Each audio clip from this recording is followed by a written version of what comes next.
Welcome to the Think Like a CFO podcast, where we dig into not only what it takes to start a business, but to keep your business thriving for years to come using my signature CFO Money Method framework. I'm your host, Melissa Houston, and I am a CPA and business financial coach.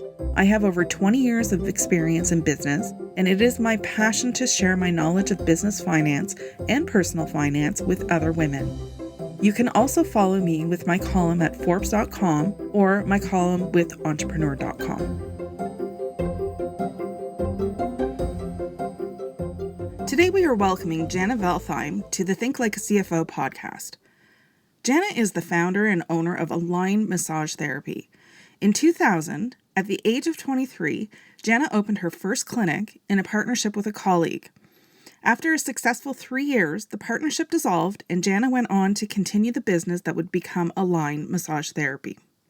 In the years that followed, Jana opened 2 additional locations and created a licensing program so that others could start their own clinics with Jana's help and support.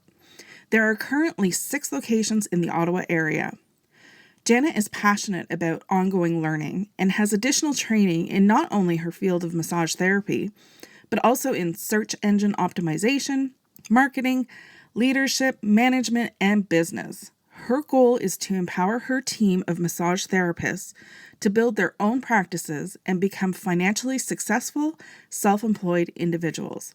I am so happy to welcome Jana to today's episode and am super excited to learn from her.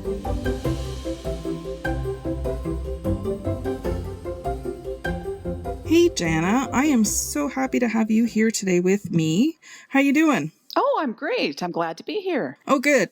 I'm glad. So I want to give the listeners a little fun fact about us because I have known you for, 17 years. I was thinking about that earlier today where I remember waddling into your office and I was I think 8 months pregnant with Emma, who's my second. She's my baby. Mm-hmm. And she's going to be 17 soon. And that's when I met you. And I see you regularly since then. So it's been a long time. Absolutely. It's been a very long time. Yeah. So anyways, I'm super happy to have you here on this podcast with me today because I find, first of all, you're a brilliant businesswoman. As I mentioned, I've known you for 17 years. I come see you regularly. I think on average, maybe once every 3 months over 17 years was, it's a long time, a lot of talks.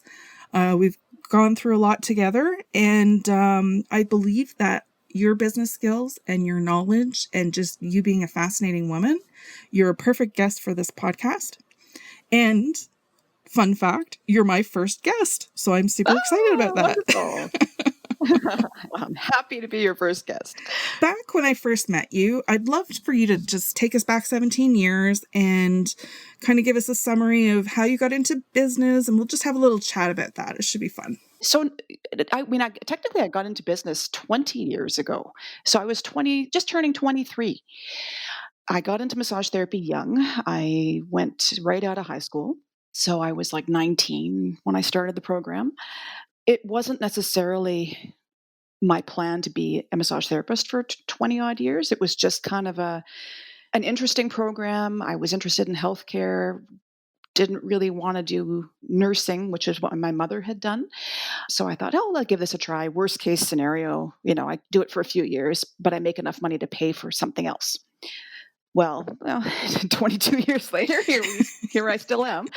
But one thing that I realized very quickly when I started working with other clinic owners, at the very beginning of my career, it was obvious that they didn't really have any business skills. And there's no question that we don't learn anything in school, business-wise. It's very basic. Here I was paying, 35% of my earnings to a clinic owner who wasn't doing anything to promote me or grow their business or any of that.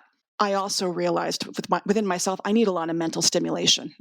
So I need to keep learning and growing. And as I could do that to a degree with my work, but I needed the really academic type stuff. So basically I figured, hey, if these guys can run a clinic, albeit maybe not all that successfully, why can't I? And that's one thing I've always admired about you. You are a super intelligent person. And I obviously see this a lot in the work that I do. business owners tend to go into business for what they excel at, so their zone of genius. And quite often, every program that they've taken, it doesn't talk about business. So it's so common for people to lack the business skills, and starting your own business in a scenario like that can be somewhat difficult. So yeah, kudos to you. Absolutely. And especially, I mean, this was sort of pre-internet too. Like it was a long time ago. Yeah. Oh, yeah. Exactly. I mean, the internet existed, but I mean, most people didn't even have email. Like we had a big book. We wrote the appointments in pencil.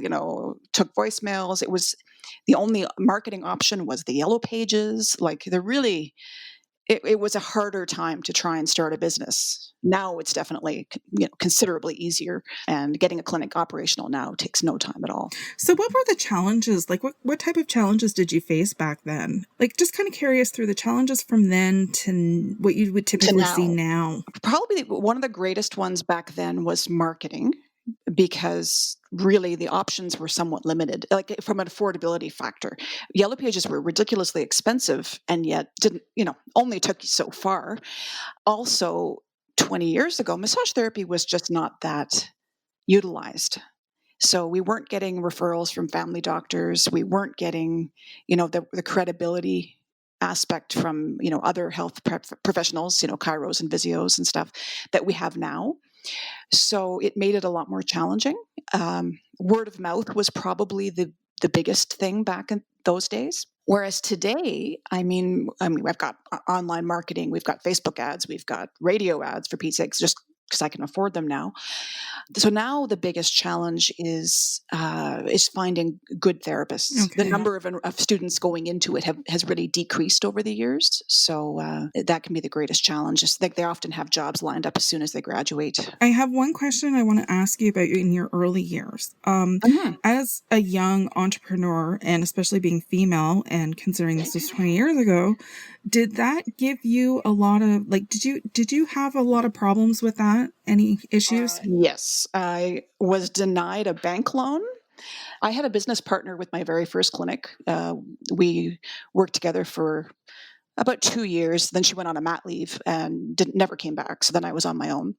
But I needed to relocate the office because we had outgrown it in that time. So when I went to the bank to get a business loan, and I mean, we're talking 20 grand, not a massive sum here, to renovate my space for, what was my existing business. They told me no. This was my actual bank. And when I asked why, I was told it was because I was young and female and could get pregnant. Yeah. Crazy, eh? That would never fly today. Oh, no. So, and actually it's funny because in retrospect, like 5 years ago, we relocated the Orleans location, and, big, expensive reno. And I did that a month postpartum. So sorry, but my brain doesn't stop working because I have Exactly. And I obviously am a client, and I remember that time, and you did a beautiful job. I mean, as if my daughter breathed in a lot of plaster dust in the early days of her life. So what would you say are the biggest challenges that you're facing now? To be honest, it's just little nitpicky things now. I mean, that is the advantage of being 20 years in business. I've got a lot of systems in place that keep things running fairly smoothly. Recruiting can be a challenge only because of a lack of available therapists. But even there, people often come to me. The last 3 people that I've hired actually have moved to Ottawa from Toronto, and they just reached right out to me. There can be issues with our linen service from time to time. But in terms of even financing, I mean, at this point, the banks are dying to give me money. Most of the up until COVID, I never needed it, but it became a kind of a funny thing where it's like, why do you keep offering me loans? I don't need a loan. I'm good. Oh, just in case, if you want to expand. Isn't that the story where they're always there when you don't need them? Yeah. And when you need them, they're never there. Yep. But that's a perfect entrance into talking about how COVID affected your business. Yeah, yes. It shut it down completely. was a scary time. I mean, I had told you before, I was fortunate that I had, a bit of a nest egg set aside for the corporation, like for my corporation. So I was able to use that for a bit. And then I have a decent relationship with my bank at this stage because I don't have any debt, or I didn't at that point. So they were able to give me a loan to help cover expenses, and the government $40,000 loan as well. So I was able to keep everything covered while we were off. One of my landlords was not interested in helping with the rent subsidy, but the other was. So that was good. But it was a really scary time because, I mean, I knew I could cover the expenses, but I couldn't cover them forever. Mm-hmm. So, there was going to have to be a choice, like, how deep in debt do I go for this business, right? Yeah. So then, fortunately enough, you were able to return. Yes. What was the date? June 8th was our first day open. Okay. And then, so how did that roll out? Because at the time, like, it was still pretty early, and I'm just curious to know how clients may have felt about it. In all honesty, like, we were concerned about that too. Like, we were going to open our doors, but will anyone come back? We were fully booked right away. Yeah, I know. I was trying to make my appointment. No, especially in the suburban clinics, primarily fully booked, and have been fully booked, since we've been open. Downtown has been a little bit quieter, simply because fewer people are working downtown. But even so, it's actually been surprisingly steady. So no, I mean, the numbers are down a wee bit from last year, but not, nothing staggering. Now, with the new precautions that you have to take into consideration now, does that affect your productivity? Not really. We've always scheduled 15 minutes between clients, and honestly, it is enough time to get the place sanitized. Like, we just quickly strip those tables, spray everything down with cleaner, wipe it all down, and then, next person in. So, I mean, the therapists are masked, the clients are masked, everybody uses the hand sanitizer the second they walk in the door. And bear in mind, we're also screening everybody twice before their appointment for COVID. So, the likelihood of us even treating anybody with a positive screen is extremely low. How did the therapists feel about returning to work? Most of them were quite ready. There were a few that weren't able to initially because of lack of childcare. So they're coming back now that the schools have reopened. Mm-hmm. But honestly, the vast majority were quite happy to be back. I mean, $2,000 a month is not quite what they're used to living on. So no, absolutely not. Yeah, they were pretty happy to get their regular incomes back on track. Yeah. And it's been nice because there've been fewer vacations this summer too, because people want to recoup some of that lost time as well. Okay, so you're generating more income than you normally would in the summer? Yep. Yeah. Definitely. That's good. So what would you say was your biggest challenge with COVID? The fear. I mean, I'm not an anxious person. I don't worry about things, but because I had no end date in sight for this shutdown, that was starting to really get to me. I mean, if I had known, hey, it's just going to be 3 months, no big deal, I would have been like, oh, okay, great. I'll just, enjoy the time with my daughter and home, and, we'll play outside and it'll be great. But because I did not have that, there was a lot more worry, a lot more fear of whether we could recover from it or not. I find it interesting that you mentioned that your landlord, one of them, was not willing to partake in the that rent program that the government had. Now, how does that affect your business relationship with him or her? I'm assuming it's a man. Isn't that terrible? It is a man, yes. And it is a man. A very, very wealthy one, in fact. I think the interesting thing with that particular landlord is that it was very clear from the very beginning of the relationship that he doesn't give a damn about anybody. The guy is extremely wealthy. Like, we're talking $1 billion real estate portfolio. Mm-hmm. So the little guy really doesn't even matter to him. That being said, I was able to negotiate a very beneficial long-term lease. So as much as I don't respect him, it's also still a good deal for me to stay there. Mm-hmm. So, I mean, it is what it is. I had to pay 3 months rent when I wasn't occupying it, but I'm still paying less rent than I was in my old space. So, with the new guidelines in place, have any of them changed since you first opened on June 8th or reopened? Generally, no. There've been a couple of questionnaire changes on the Ottawa Public Health, like the COVID questionnaire that we have to ask people. Initially it was, have you left the province? Well, now they worry more, have you left the country? People have been traveling around to different provinces, and that's okay. But no, beyond that, it's pretty much been business as usual. And I don't think there have been any cases triggered by any, massage therapy or physio clinics or anything like that. How does your insurance get affected by COVID? I would think that there would be some sort of adjustment to the liability insurance. So our liability coverage, every RMT has to have their own just to be able to practice. So like I'm not liable for my colleagues, for example. They have to have their own. We all have $3 to $5 million of coverage. As far as we've been told by the insurers, the ability to effectively pinpoint us as the cause of someone having COVID is very low, very difficult. So they would still cover it. Okay. But at the same time, like who knows, right? Like if you came in, left the next day and had a positive test, yes, you could probably sue me. But at the same time, they would still cover it. Would it have affected your premiums? No, they've stayed the same. Okay. Now, that being said, it can tie in nicely to my business interruption insurance. Yes. So I have that. And what has been fascinating there is that they refused to give me a written denial of claim. So tell me what a written denial of claim is. So basically, I filed a claim through my broker. They sent it on to the insurer. The insurer called me and told me, no, we won't be covering this. It's not part of your plan, blah, blah, blah, blah, blah. And I thought, okay, that's interesting.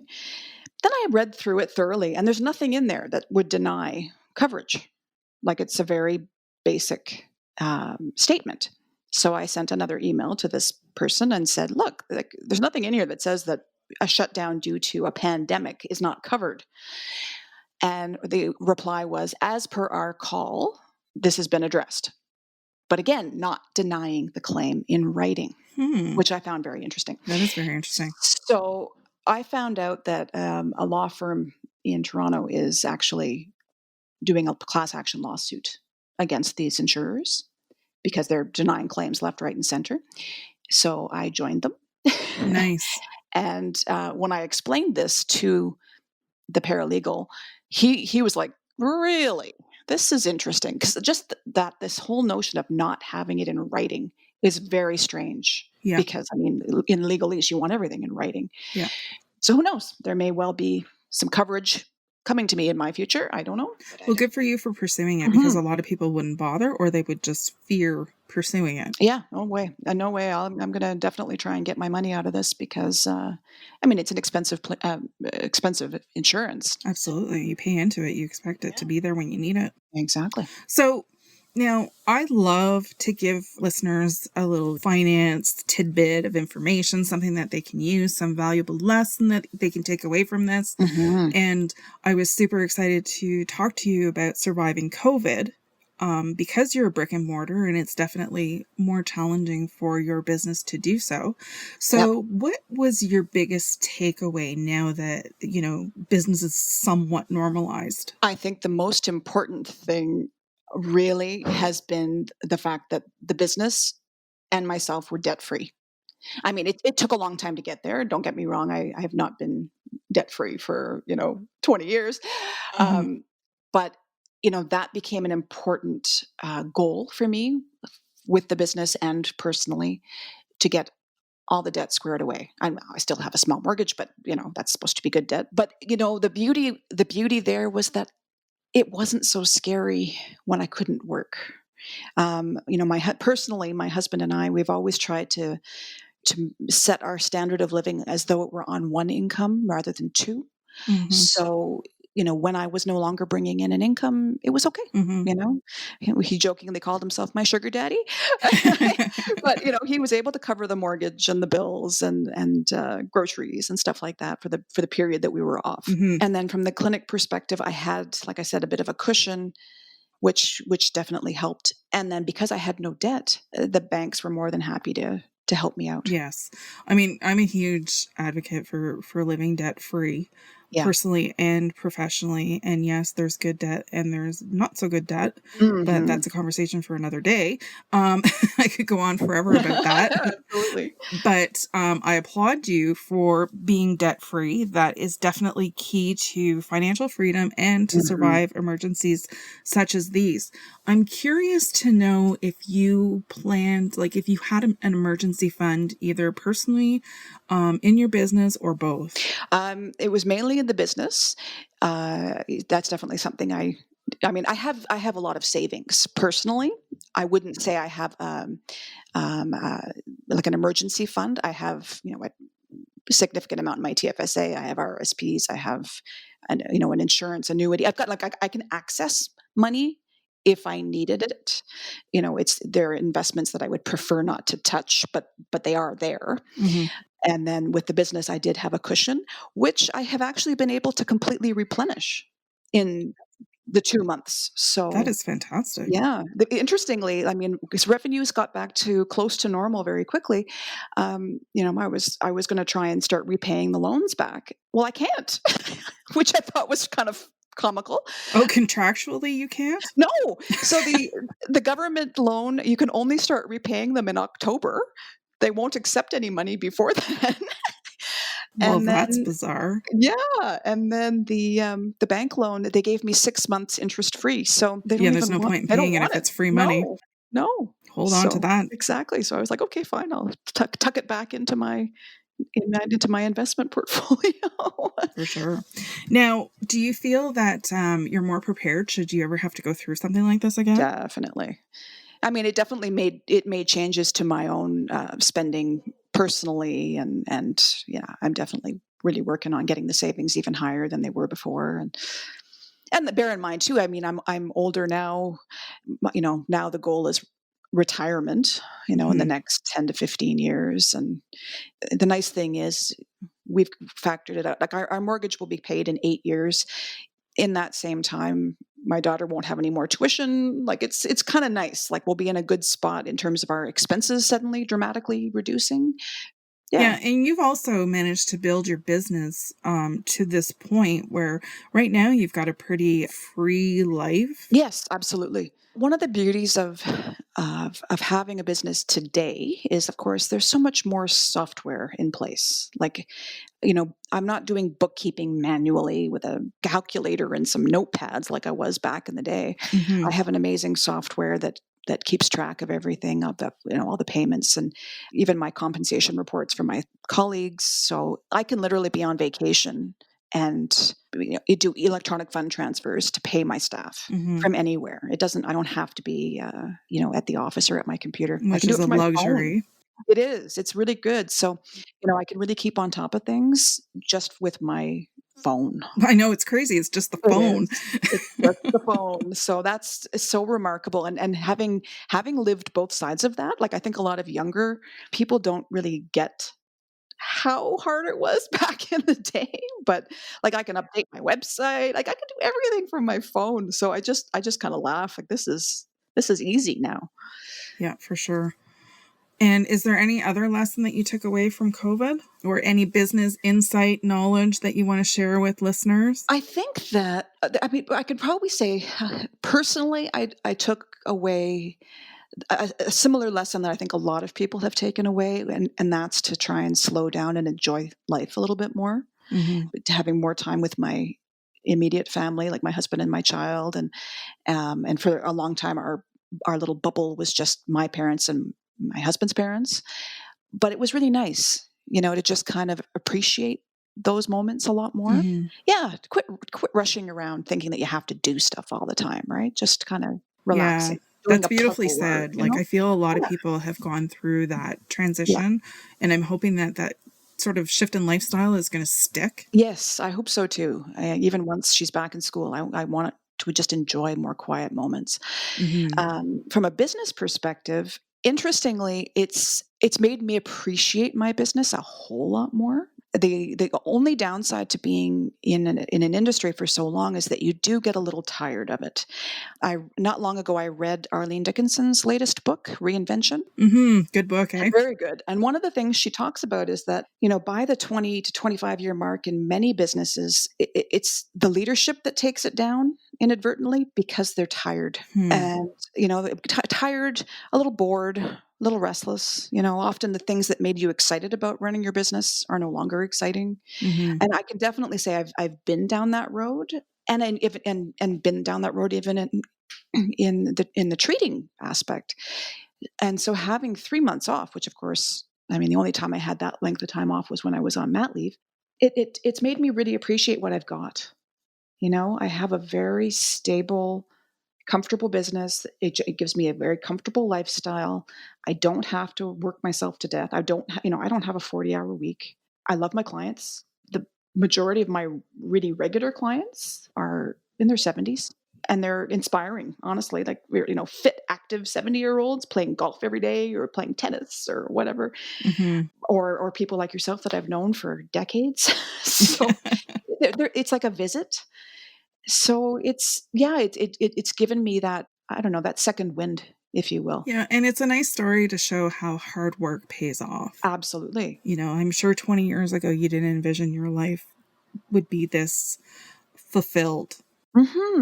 Yeah, both, professionally, personally, and financially too. Like I'm in a good spot for somebody my age, and a lot of the stressors that I see in peers, I just don't have them. Yeah, which is really nice. I didn't have much of a life in my 20s, but that's okay. It paid for itself later. Yeah. Well, you've done a very, very good job, and I'm so amazed at the progress that you've made. You're a real trailblazer for women in business, and it's a fun fact, also another one today, that you're like one of the first people that pushed me into starting my own business. Oh, good. Yeah, so I'll never ever forget that about you, and I always appreciate that, and I always have your tidbits of information in the back of my brain where I'm like, what would Jana say about this? I've had more than one person tell me that whether it's like nutrition or exercise or business talks or whatever, they do this whole, what would Jana do? And I'm like, weren't there bracelets that had that? New business idea. Yeah, there we go. So can you tell listeners where they can find you? Well, you can find me at my work generally at Align Massage Therapy or online at www.alignyourbody.com. Feel free to shoot me a line at jana@alignyourbody.com, as I love to be helpful and offer any information that I can. And you're definitely a giver, that's for sure. And it has been such a pleasure speaking with you today. I'm so happy that you agreed to come on my podcast. And I'm sure my listeners are benefiting from your business expertise. Oh, well, thank you so much for having me, Melissa. It's great. Thanks for listening to the Think Like a CFO podcast with Melissa Houston, CPA. If you've enjoyed this episode, leave us a review. Your ratings and reviews help more people like you find our podcast. Don't forget to hit subscribe and share this episode with someone you think would love it. Until next time, I'm Melissa Houston, and remember, nobody will ever care about your business as much as you do. So never give your financial power away.